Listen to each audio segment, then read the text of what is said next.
Who are the Americans? Well, they're just 4% of the world's population.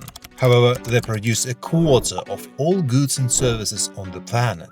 And that's the same amount as what 3 billion people in China, India, and just to round things out, Germany and Japan combined produce. So, what's the American economy? It's half of the most valuable companies in the world. And in the top 10, 8 out of 10 are American. But why is this country's economy so strong? While all the industrial leaders of the 20th century were tearing each other apart with wars and revolutions and wasting decades, the United States was only getting richer from those wars and attracting the best scientific minds. Plus, today the United States completely dominates its own continent. It's impossible to invade or occupy it. Yeah, you can threaten it with nuclear ballistic missiles. But it's worth remembering that you'd get a deadly answer back. Guaranteed. In reality, the American armed forces outmatch all their neighbors in both size and power. Which means they're free to control what? A big slice of global trade. And the biggest chunk of that, 80%, is the goods people ship by sea. It's the cheapest and fastest way to trade throughout all human history. The difference is that for centuries the main trade routes run across the Atlantic. And that's exactly what Europeans used to conquer Africa, North and South Americas, and take everything valuable from there. But in the early 1980s, something remarkable happens for the first time in history. As many goods start moving across the Pacific as across the Atlantic. And now let's take another careful look at the map, whose geography faces 2 oceans at once, without obstacles or rivals. So what does America control? And how? And why there are no real reasons to topple the hegemon in the 21st century?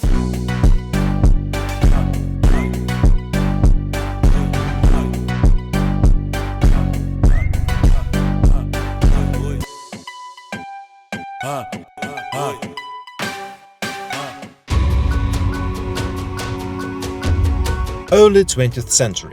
The States pull ahead of the rest of the world. The country is booming industrially.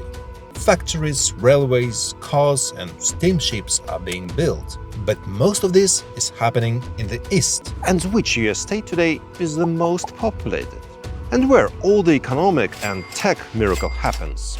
Exactly, California.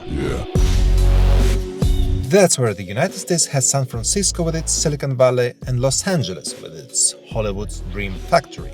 But all of that is on the West Coast. And now look at how in the early 20th century those lands were barely populated compared to East Coast. And now look how many people live there now. From today's perspective, it's pretty easy to say, well done, America.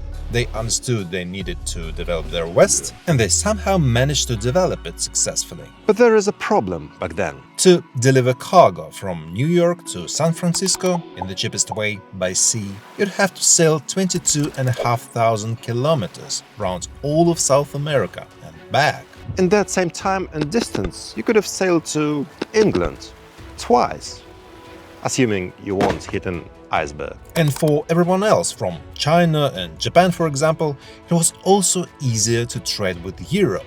Basically, something had to be done with this bloody route. And here comes the very telling story of how the United States defends their national interests. At that moment, they start a war with aging Spain and smash it so hard that they take Cuba, the Philippines, Guam, Puerto Rico, overthrow the government in Hawaii, and grab islands in eastern Samoa for themselves. Loads of new territories. They scattered across tens of thousands of kilometers and across 2 oceans. So they clearly need to find some way to connect those 2 oceans. And between North and South America, there is a spot that's practically begging for a canal to be dug through it. There is an option here, in Nicaragua, but they reject it. It's too expensive, and on top of that, there is a volcano that could ruin the entire project. So the narrow stretch in Panama remains, where, you guessed it right, they've built the Panama Canal.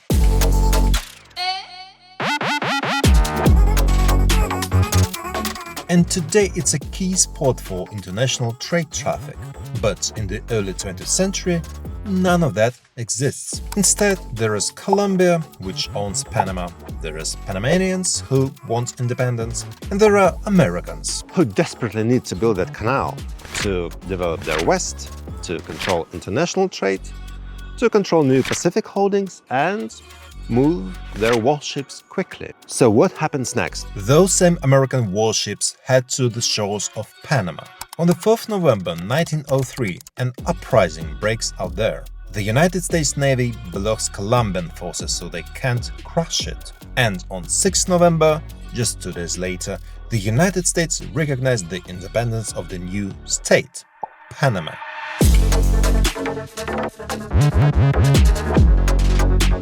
And 12 days later, the two countries signed a treaty giving the United States the eternal right to keep their armed forces on the territory of Panama, to build the Panama Canal there and maintain control over it. For this unique historical opportunity, they paid just $10 million, plus $250,000 a year in rent. By the way, throughout the 20th century, uprisings would keep breaking out there, and the Americans would try to put them down. And only in 1999, on 31st December, the United States finally hands over control of the Panama Canal to Panama itself. So what does this canal change in international trade? Remember I said that from Far Eastern ports, from Japan or China, it used to be much shorter to sail to Europe, to London for instance. Now new trade routes appear, and it becomes much easier to trade through New York. But the most important thing is that the Americans gained the ability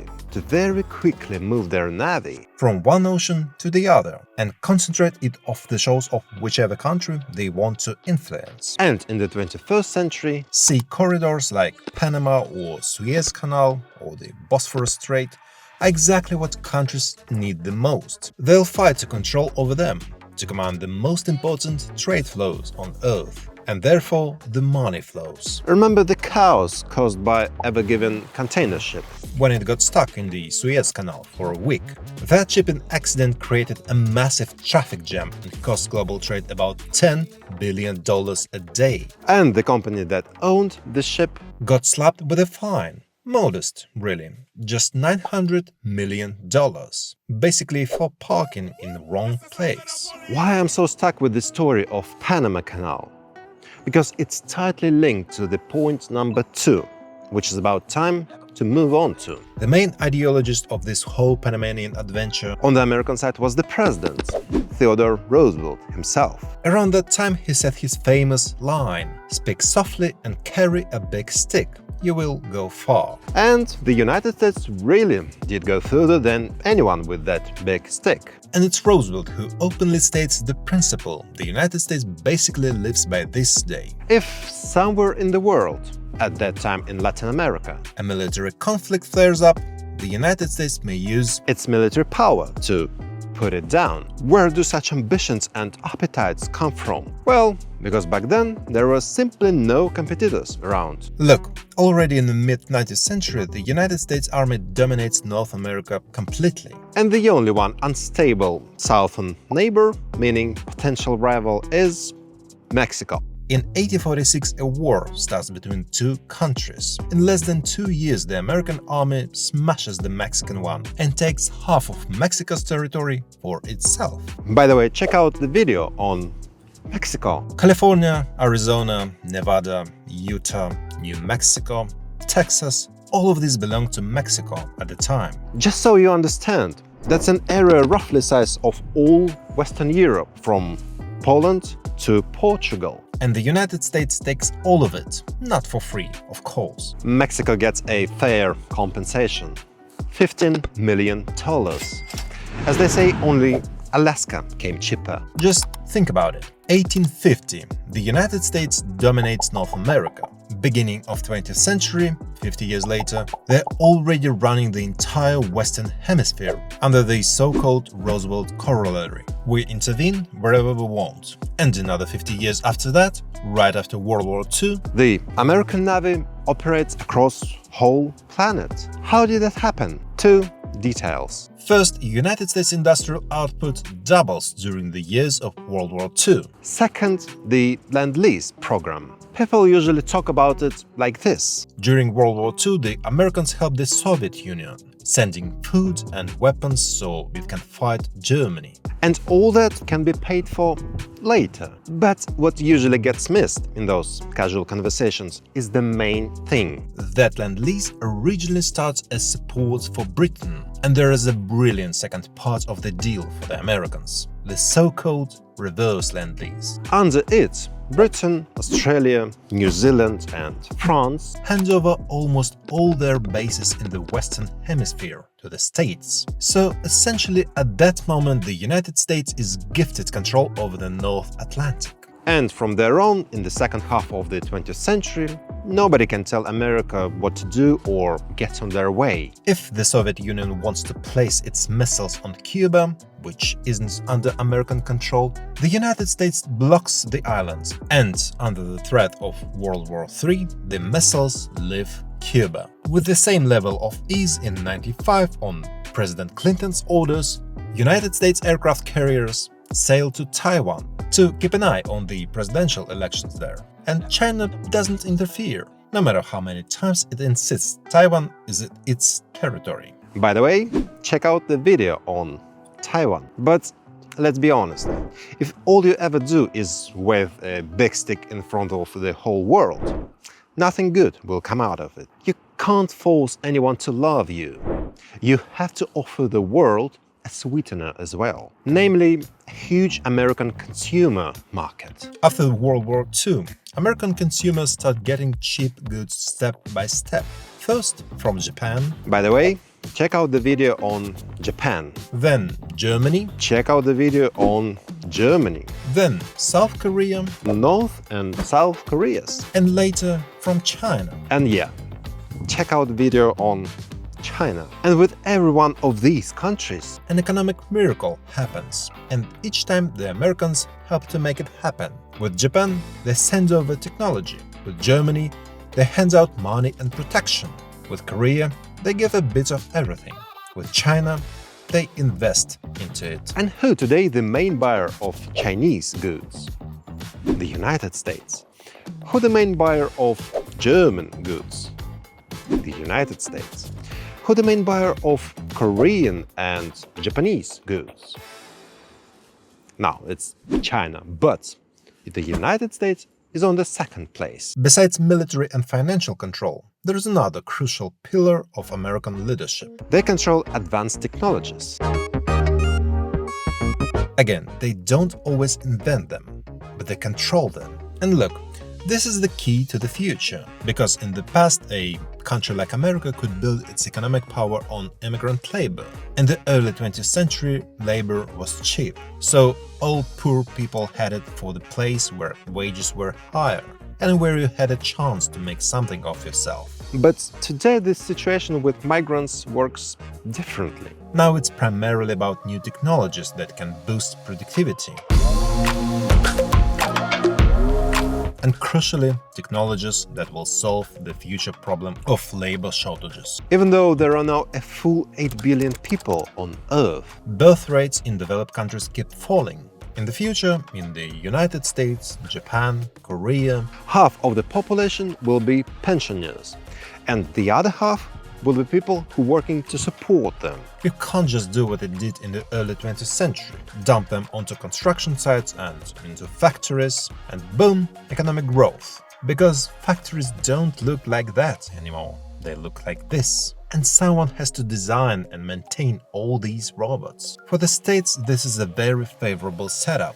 They have all the financial capacity, as I said earlier, to buy up the best minds on the planet and train them themselves. Because the United States is still the most popular and attractive country for international students. And another important thing, for over a century, Americans have had a developed system for turning investments into profit. And the scheme is always the same. There are always teams of scientists at the universities, or individual inventors. They work on new projects or ideas. And scientists always know they will find funding for their research. And inventors know that if they come up with something genuinely useful, no one will steal it from them or mess it up. And they'll be able to sell their patent and make money. Concrete examples from different eras. Scientist Mark Railbird with his team of researchers at MIT. In the 80s, they were developing jumping and walking robots there. Or take farmers from Wisconsin, who at the end of the 19th century patented photographic film. So what happens next? In America, there are always buyers. Either the military, if they like the invention, they pour money into it. Mark Railbird gets funding from the defense agency, the RPA, and develops the military mule. That eventually becomes the company Boston Dynamics, the famous robot dog, business success, and global fame. And if the buyers aren't the military, then there are entrepreneurs. And so the patent for the film created by those farmers from Wisconsin is bought by entrepreneur George Eastman. He builds a film camera, founds Kodak, and floods the entire world with cheap film cameras. And this scheme works in every era. Just look at what happened with computers. In the mid-60s, 70s, the American military funds the development of microchips and the internet because they want to use them for their own purposes, to create an independent system of defense against a nuclear strike. Then guys like Steve Jobs or Bill Gates took up these technologies, turned them into commercial products. Stephen Jobs unpacked Macintosh. And a couple of decades later, computers are in every home, smartphones in every hand. In the end of the day, America's leadership isn't in one specific area. Military, economic, tech or energy. It's in all of them. As they say, numbers speak for themselves. As I mentioned during this video, Mexico, Germany, and others in this playlist. See ya!